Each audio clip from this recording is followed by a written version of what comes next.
Welcome to another edition of IAmAAPC, where we explore and learn about the journeys of AAPC members. Today, I am with Erika Maxi. Erika, how are you? I'm well, Alex. How are you? I am super. Thank you so much. And Erika, you responded to my call for people to share their stories. And I just want to share a little bit of what you wrote. You stated, my coding career started over 20 years ago, and you took a hiatus to homeschool through high school. It was very daunting to bring myself up to speed with all the healthcare industry changes. However, I pressed on knowing and knew using the AAPC, the online AAPC course, practice exams, and Practicode would be my best chance at passing the CPC exam. Gratefully, I passed the first time and got a coding job in neurosurgery within 4 months. So with that kind of laying our foundation, Erika, why don't you tell us a little bit about yourself? Where are you from?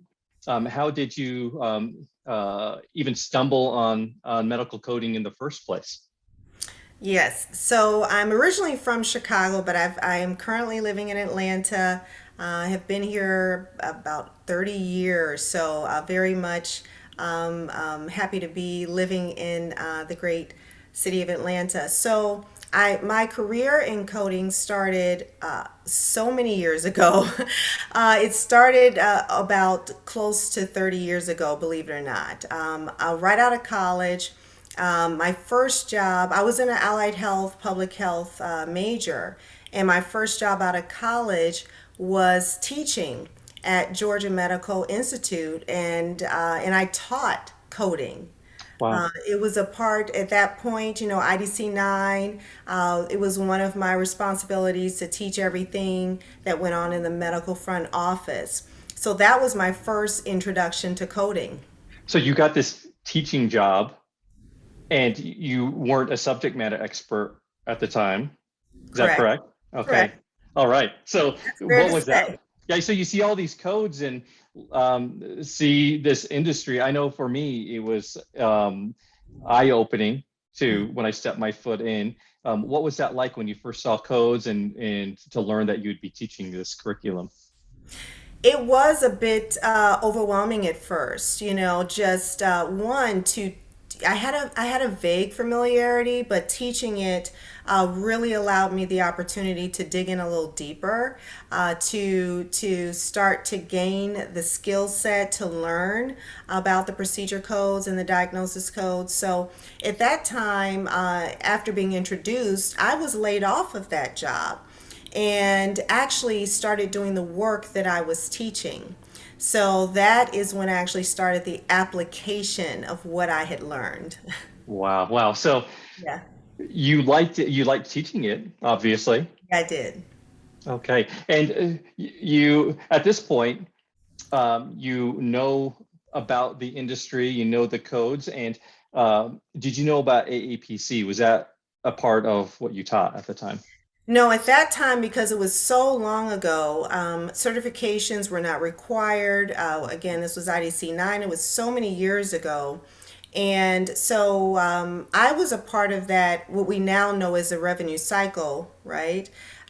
Where everyone in the front office, we had a part in that, from check in to check out to claim denials. After submitting a claim for reimbursement. So after that, being in the medical office, I took the hiatus to homeschool my two children. And then after they graduated high school, that was quite a long hiatus. I did want to return back to the career that I really enjoyed. And I saw and I started researching and saw the information for AAPC, and knew that through reading and researching, that I said, my best bet, because it was so much to learn. I knew going through the AAPC program, the study curriculum. I did the online distance learning and a self-paced course, and bought the whole package with the practice tests and everything. And Alex, I tell you, after that, I felt well prepared. and sat for the exam in December of 2018. I did thankfully pass the first time. Again, I felt very prepared. And then I did get my first job. I was actually working in my coding career in neurosurgery by May. So yeah. Wow. Wow. What led to your success with finding a job so quickly? Yeah, well, I think it's not necessarily one thing, but a combination of things. One, I'm going to say above all, determination. You know, I really wanted to work in the field, and with that determination came a lot of applications, came working with Practicode and seeking out as many resources that I could, referrals, making connections. You know, I started going to AAPC meetings. In fact, the job that I had with one healthcare system is where I became a member initially with AAPC. And going to the meetings, even though I did not have a job at that time, I started going to the meetings actually, Alex, before I took the test. Wow, smart. Wow. Yeah. Yeah. So just in anticipation, you know, because that I felt was very important to be amidst those that were already certified and perhaps could give me some guidance. So with that and a lot of applications and some help from honestly my father, who is a retired administrator. He looked at so many resumes and did so much hiring in his professional career that he assisted me with my resume because of course I had to be reintroduced to the world of work in healthcare, and I believe all of those components helped me a great deal. I'm curious, Erica, when you were working full time as a mom, which is a 24-hour job, you never get you rarely get a day off. Yeah. Did you always know that you would return back to medical coding? I believe it was always in my mind to return back. Healthcare, the business of healthcare, is something I've always enjoyed, and I would say that the skill set that I was teaching in homeschool, honestly, helped my brain to continue to be very open to learning. You know, I have a love of learning, and I know, Alex, that helped me a great deal back into the industry. Because as you know, the exam is for CPC is not an easy exam, and so I believe that helped me all those years as well. Okay. So you brought this up, the difficulty of the AAPC CPC exam. Yeah, And so you took AAPC courses. yeah. You took our course. Mhm. That obviously helped you prepare. What other tools did you use? Our practice exams? I used all three. I think there were three of them. I used the Okay. three exams, and I took it as a real, for time, not just for accuracy.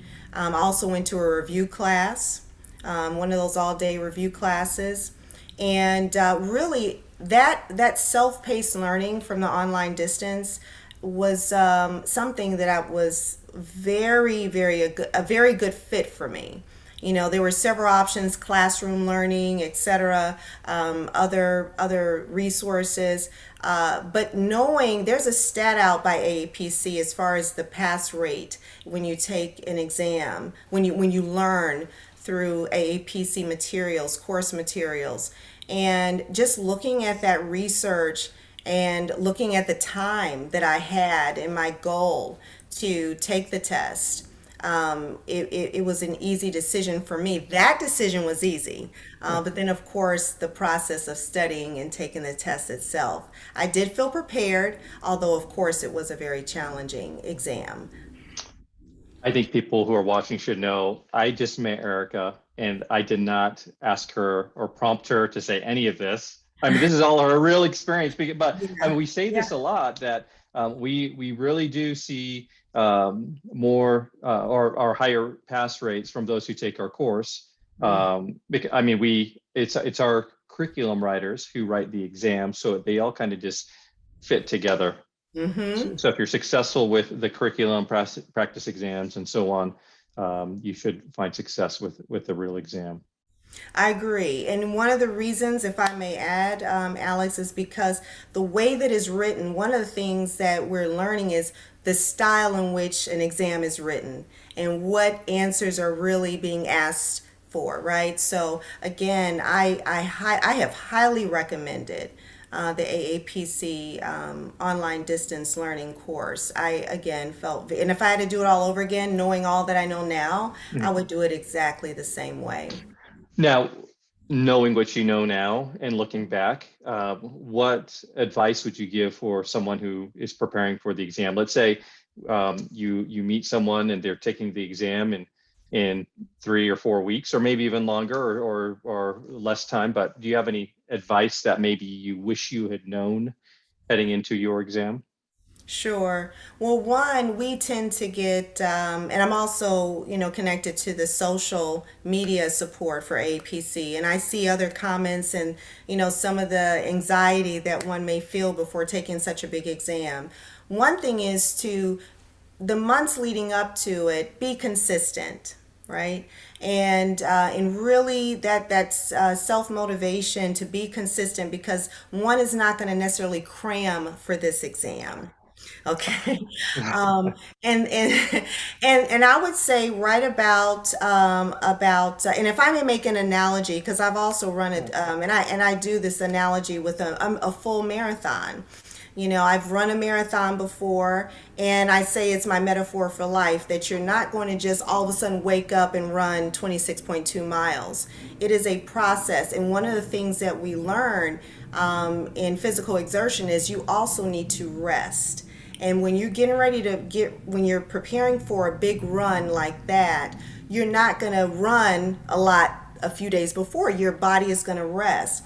The same thing goes for the mind, where if you know that you're a few weeks out, have a game plan. First of all, practice the exam so your speed and accuracy is on point. Right? Some may know it, but the time may not be there. We need the time, the speed, and the accuracy.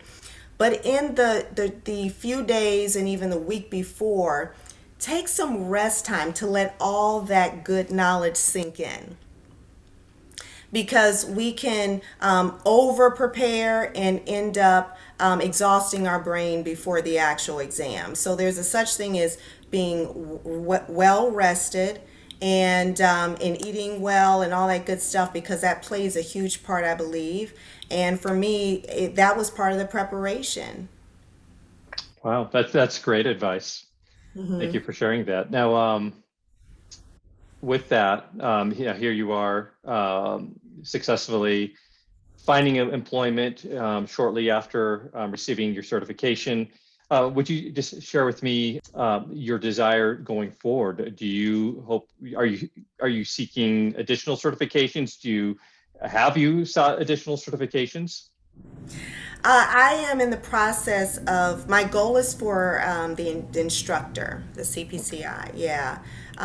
Because I love teaching still. I'm in the specialty of neurosurgery, and very interesting, and it just lets you know that your mind is always in a position to grow, because that was not my best subset in my test, the exam. And I tell you, it was kind of ironic that I ended up working my first job since my hiatus from coding, to re-enter the healthcare industry in neurosurgery. But I would say that I can go in so many different directions. What advice do you think would be most helpful for your viewers? Well, I think what leads you, what will lead you down that next path? So, training. Yeah. You are obviously a good communicator, and I guess you have a knack or desire to teach. Yes, yes. Right now, I've been able, because one, let me say this: when I first started my new position in coding in neurosurgery, I did express my interest in also teaching. And I have to say very gratefully that my department has allowed me to do some trainings. Coding requires ongoing education, right? We know there are quarterly updates. Neurosurgery lends itself to a lot of learning. My goal is to teach, as I am already been offered opportunities to do some teaching. I also have a background in health and fitness, and I'm always striving to bridge that gap between the sickness and the healthcare, the wellness and healthcare. I think that that is a very interesting field to bridge. But overall, Alex, it's always about the education for me. Now, was your first job that you received, was that in that specialty in Yeah, neurosurgery? it was not. I've worked in urology and Okay. OBGYN, never neurosurgery until now, which is I've been in my new position about 3 years now. Okay. All right. Well, that's most of your career. You've been at this Yes, position most of the time. Wow. Okay. I've And are been. you, oh, go Yeah. ahead. Oh, excuse me. Yes, since this has been, so I passed my exam December of 2018, Okay. right? I got this job. I was hired on in May of 29 of 2018. Excuse me, in May the following year, Okay. 2019.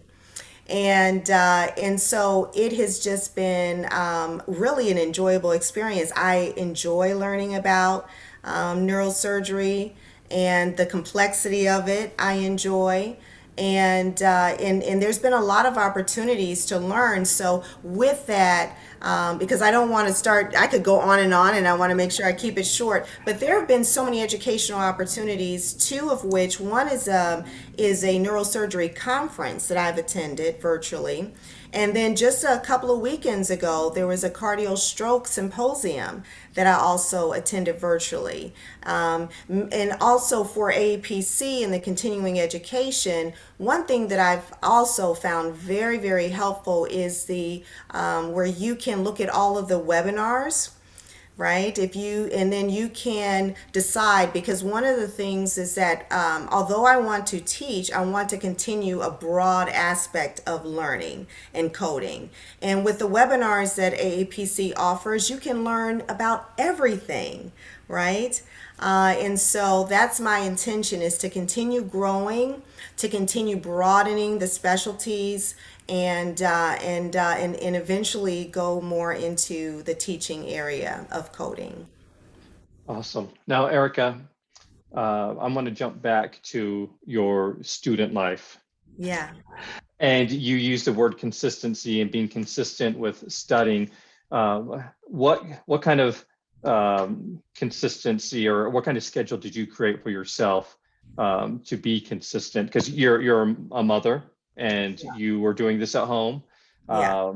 How did you create an environment to succeed? One, I surrounded myself around my family, my husband and children, who very supportive, because who you live with and who you are most around, I think you should be around people who support your goal, because you are not going to be able to do everything in your social life, and you're going to have to give up some things, right? You're going to have to create the pockets for study, and life will continue to go on, so we're going to have to be disciplined, right, in our studies. One of the things that I so appreciated, because I will be straight up honest with you, it was so daunting just learning so many things after such a long hiatus. And I was really frustrated at first. I was like, am I going to get this? Because a lot of the practice tests, and before the practice test, just the online course itself, I was struggling, honestly. I was struggling. I was making errors, and I was like, wow, am I going to get this?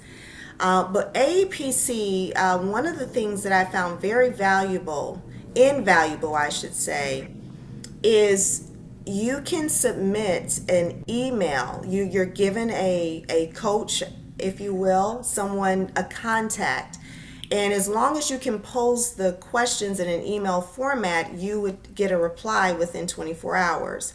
Now, that may not sound like much, but it was very invaluable because what helped me, believe it or not, was not necessarily what I got right, but what I learned in doing it incorrectly and getting the answer wrong. Right? There's a saying that 100 mistakes is an education if you learn from each one. And it takes diligence to learn from your mistakes instead of saying, okay, I didn't do as well on this, right, on this chapter. Yes. But to have the courage and the patience and the discipline to say, why did I get this wrong?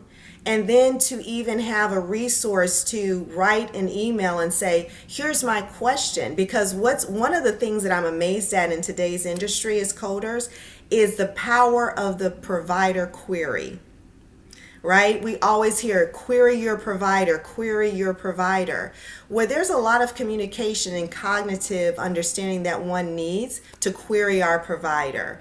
And I can say that I felt very equipped in querying our neurosurgeons, which could be, actually perhaps a little intimidating for someone who is new to neurosurgery. However, through those months of preparation for the exam and me being in close contact with my contact, who was excellent with her responses, I was also training a skill set in communication. And that's something definitely not to take for granted because in today's world of coding, we work very closely with our physicians in making sure that we are accurate in our coding selections. Okay. Erika, moving forward, we've recently had the free AAPC promotion, and there were many options in that. And were there any specialty credentials that maybe jumped out at you that maybe you wanted to jump into? There are several that I'm looking at other than the CPCI. I've looked at the CRC, through the risk adjustment. One of the things that I also am considering, because I also code for interventional intervascular with our neurosurgeons. So, but right now, I am still gaining a lot of experience in my said specialty of neurosurgery. I've also been working with mentors as far as what is the next step to take. What would be a very good step to take? Are you a part of the AAPC mentorship program, or these are just your personal mentors? Oh, yeah, my work mentors. Okay. Yes, Okay. yes. All right. Okay. All right. Well, how have they helped you? How important is that for you to have mentors to help guide you? It is so invaluable because they can see things that we may not be able to see yet. Coding the industry, not only of what's going on right now, but where is the industry going? And then what are our unique skill sets? What are we generally interested in? Those are the things that mentorship has provided for me in my career. I still have a good long career, although I took my hiatus. So I think that's why for me it's so important to get a broader aspect. And I know many people have perhaps, well, I know I want these extra specializations right away. My goal has been to take the first 5 years back in the industry Okay. and gain as much experience. So I really tend to take advantage of, even if it doesn't have CEUs, quite frankly, to gain as much education as I can in the first 5 years in this position. That's a common theme that we hear, Erika, is that a medical coder and those who work in the revenue cycle, they are constant learners. Things are always changing and you need to adapt and learn for Yes, those changes. absolutely. Okay. Now, Erika, are you remote or do you work in the office? I am remote. I do go in the office periodically, maybe for a meeting, but for the most part, remote.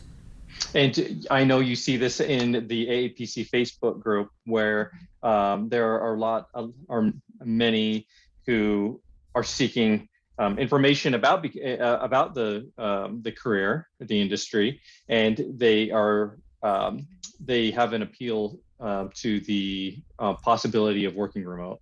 What is that like? Is that was that more challenging than you thought, or were you able to navigate that transition smoothly? Well, one, I believe because other people have asked me about going in the coding industry, and the one thing that I say, Alex, is I wouldn't recommend going into coding just to work remotely. And the other thing is it doesn't come to you right away. That's an opportunity that's not afforded to all, particularly if one is a new coder. I certainly did not go remote immediately. There's a certain trust that is needed to be remote.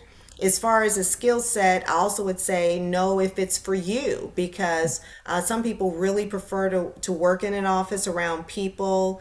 They feel most motivated that way. In my case, because I homeschooled, working from home was a natural transition for me. And it does require, I think, again, the love of learning, that discipline to be productive, in that environment. And it's not for everyone, but because of my skill set, I have done well remote. Okay, great. And I'd imagine that also entails some coordination with your family. Yes.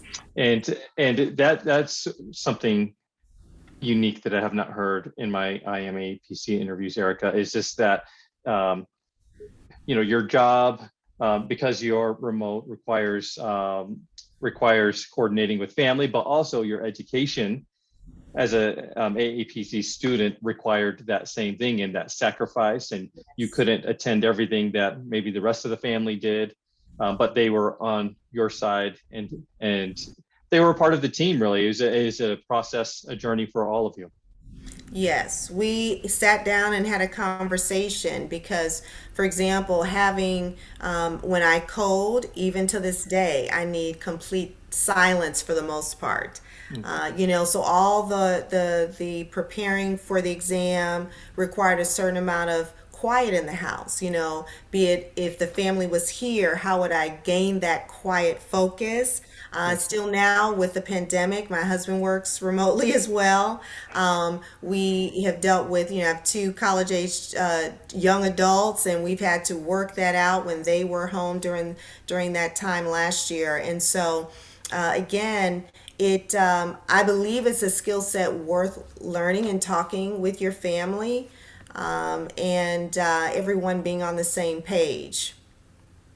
I think that's just a great message. Hmm. If you are watching this and considering studying and preparing for the AAPC exam, make sure you have everybody on board, and because there is sacrifice involved. There certainly is. And this is something that requires, full attention. Coding is something that's highly specified. And that was one of the things that I was training my brain during the study months was focus. Yes. How to have a high degree of attention to detail. And so yeah, and I'm glad because as we age, we want to challenge our brain, right? Yes. It's kind of like it's exercise for the brain. That's what I look at coding. Coding has so many benefits for the payer, the patient, the physician, and even for the person because it really is it's great learning. I highly enjoy it. Erika, here's the big question. Was all that sacrifice and the adversity, was it all worth it? It absolutely was worth it. I'm so grateful for AAPC, really. Again, we're just meeting, so I'm just sharing this truly from my heart, which is why I wanted to respond to you. We all want to look for that person to help inspire us and motivate us, and that makes us feel like we can do it. And I wanted to share more than anything that for me, if I can do it, taking that long hiatus and all these medical terms and the revenue cycle that I had to I was really like brand new, in AAPC's curriculum. I felt very much prepared me for not only the exam, but for my reentry into healthcare. And I'm very thankful for that. Awesome. Well, what a great story, Erika. Thank you so much for sharing. Any final words for a prospective student who's considering a career as a medical coder? Any words for them? That to believe in yourself, to never stop learning, to embrace the idea of loving your learning, to truly love learning, and to seek out opportunities to think outside the box. One of the things that I have created at my department, I'm very grateful that they have an open mindset, is I created what's called Power Hour. So with our meetings, it's an educational opportunity for us as coders to talk about all the different things that we need to constantly stay abreast of. And so I would say be a creator. And never get comfortable, because coding has so many different opportunities that's ever evolving each day. Wonderful. Erika, thank you so much for joining me today. Thank you for sharing your story. And we hope to catch up with you down the road and see where your journey takes you next. I would love that. Thanks for the opportunity, Alex. You're welcome. And to all those watching, you may be watching on YouTube or another social media channel. We are also on your favorite podcast streaming service. You can find us on Apple Podcasts. You can find us on Google Podcasts, Stitcher, whatever you're using. Search for the AAPC Podcast. Find us there. And if you're listening to us, you can see and watch Erika share her story on the AAPC YouTube channel.